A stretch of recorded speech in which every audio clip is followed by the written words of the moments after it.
Today I want to quickly throw together a top that is inspired by Rachel Metz. If you don't know who Rachel Metz is, then go check out her channel, she's freaking cool. She just has these cool tops that she wears when she does all of her DIY stuff. And basically, she's just really hot. And if I can be half as hot as Rachel Metz, then I'm doing well.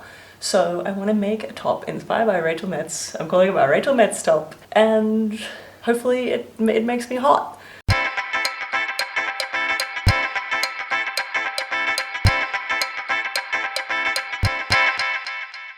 I'm going to be using this fabric, which is left over from my jersey maxi dress, which you can go watch here. And I'm also going to be using these little tortoiseshell rings. Basically, the concept for this make is to have a little ring front top that's sort of like ruched in the middle and just really, really simple.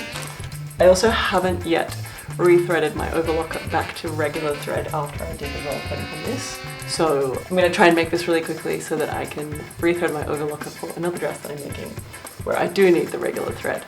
Anyway, I hope that makes sense. Let's dive right in. For this top, I am not going to be doing any regular seams. I'm just going to be doing a rolled hem for all of it.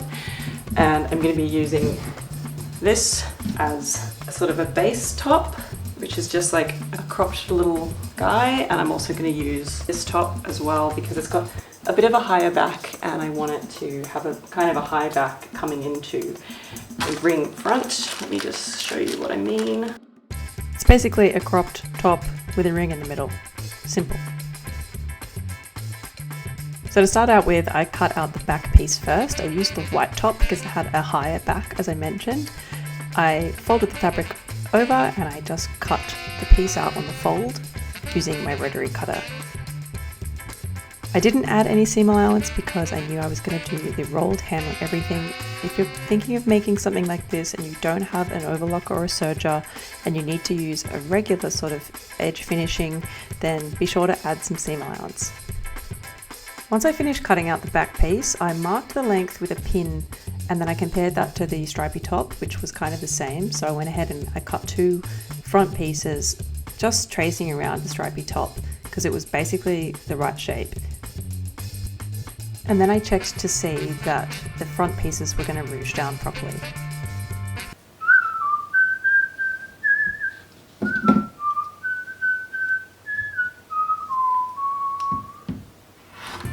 And then I trimmed the shoulder seam a little bit so that they would match up a little better.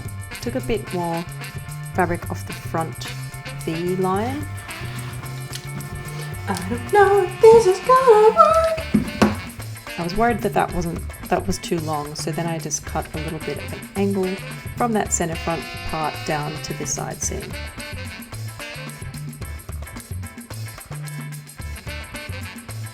I really didn't know if this was going to work the way that I was cutting it out, the way that I was preparing it, so I decided to just kind of show you guys the idea, just in case it wasn't going to turn out in the end.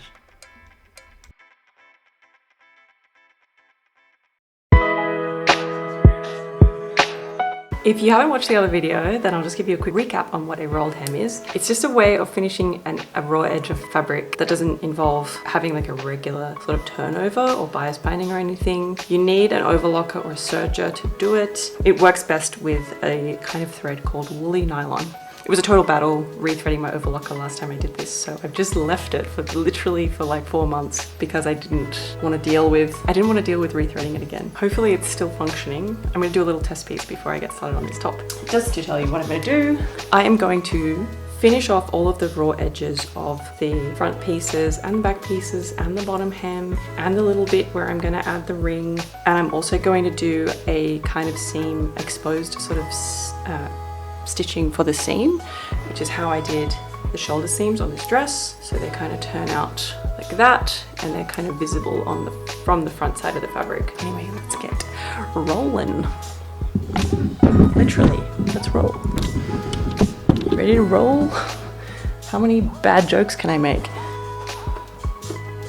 Several. The answer is many. I did do a test piece before I started overlocking this stuff. Here I'm just whizzing through, finishing off the front edges and the bottom edge and the armhole edges, as I said that I would do. Remember, I'm not finishing the edges of the side seams or the shoulder seams just yet, because that will happen when I put the fronts together with the backs. This is literally the quickest thing I think I'm ever going to make in my whole life. So I've finished off the edges of the bottoms and the armholes. I left the shoulder seams and the side seams unfinished because I'm just going to finish them when I stitch them together, basically. So I'm going to get this is my back, this is my right front boobage. I'm just going to match up the sides, the raw edges of the side seams, wrong sides facing, and I'm just going to roll hem them together. And I'm going to do the same for the shoulder seams. Might pin this though, to be sure, because knowing me, I will screw it up if I don't pin it. I regret not basting this or stitching this together first, because yes, I fucked it up. Missed a spot. Not to worry though, because the beauty of rolled hems is that you can just go over it again. No one will ever know. I didn't learn my lesson the first time around, and I didn't stitch the other side seams or shoulder seams together before I hemmed them, but it doesn't matter because they were easily fixed. I have 0 fucks to give right now, can you tell? Are there ASMR people in the chat? Probably. We're almost there, guys. Then I just decided to throw it on really quickly to check if the rings were going to end up in kind of the right spot.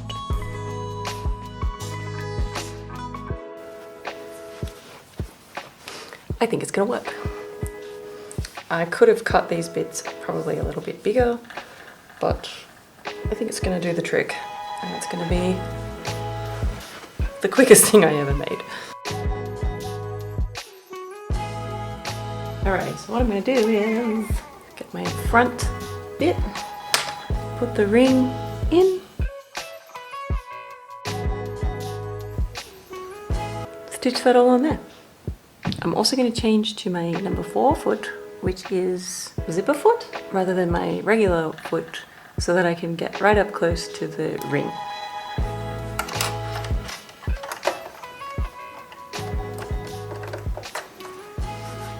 A much easier way to do this kind of stitching would be to do it on the wrong side, so you can see where the edge of the right side fabric is. The only reason I did it this way, kind of stitching blind, is because I was way too lazy to make another bobbin with the correct coloured thread.